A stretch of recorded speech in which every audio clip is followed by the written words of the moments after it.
বাংলাদেশ, নতুন যে বাংলাদেশ, যে ছাত্র জনতা তাদের জীবনের রক্তের বিনিময়ে সৃষ্টি করেছে, সেই নতুন বাংলাদেশে গণতন্ত্র ফিরে আসুক।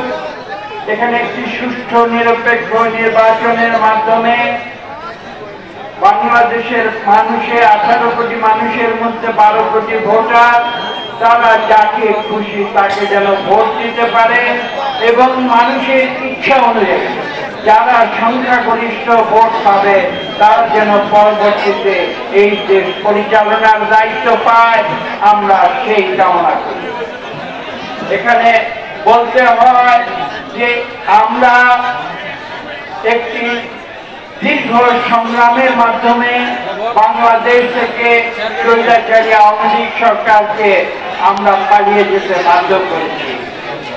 বাংলাদেশের গণতন্ত্রকামী যে দলগুলো রয়েছে তারা সবাই মিলে ঐক্যবদ্ধ হয়ে তারা আন্দোলন করেছে দীর্ঘ 1.5 দশক ধরে এবং তার চূড়ান্ত পর্যায়ে ছাত্র জনতা রাজপথে নেমে এসেছিল।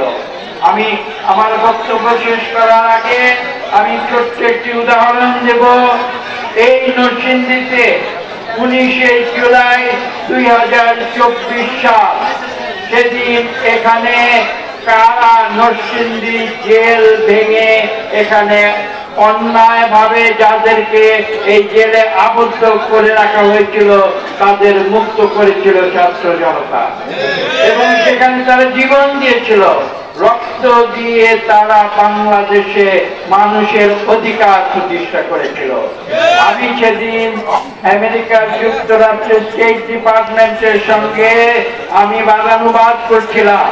আমি তাদের বলেছিলাম যে আমি হয়তো একটি বড় কথা বলবো, কিন্তু কথাটি একদিন ইতিহাসে প্রমাণিত হবে যে বড় কথা নয়। আমরা 1787 সালে ফ্রান্সের যে ব্যাস্টিল কারাগার ভাঙার যে ইতিহাস পড়েছি, 19শে জুলাই 2024 সাল বাংলাদেশের নরসিংদী শহরে সেই ইতিহাসের পুনরাবৃত্তি ঘটিয়েছে এবং আমি সেই 19শে জুলাই বলেছিলাম যে বাংলাদেশে কোনো স্বৈরাচার থাকতে পারে। এবং আপনারা দেখেছেন পরবর্তীতে মাত্র 2 সপ্তাহের ব্যবধানে 5ই জুলাই এখান থেকে স্বৈরাচার পালিয়ে যেতে বাধ্য হয়েছে। মানুষের যে অধিকার, সেই অধিকারের চেয়ে বড় কোনো অধিকার পৃথিবীতে নাই।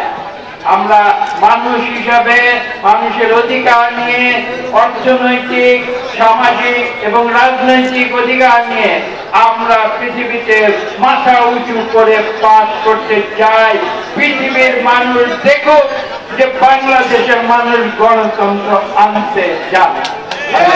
দীর্ঘ করবো না, ইফতারের সময় হয়ে যাচ্ছে।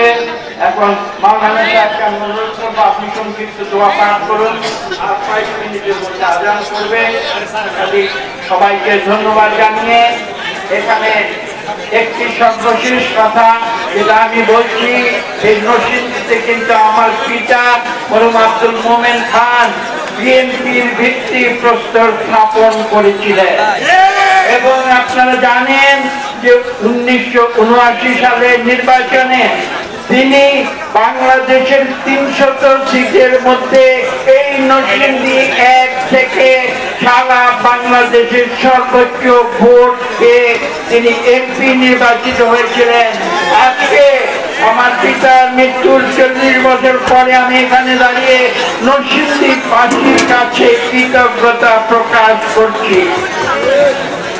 আপনারা দোয়া করবেন এই নরসিংদী থেকে গণতন্ত্রের যে ইতিহাস সৃষ্টি হয়েছে সেটা যেন বিশ্ব ইতিহাসে স্বর্ণাক্ষরে লিখিত থাকে। সবাইকে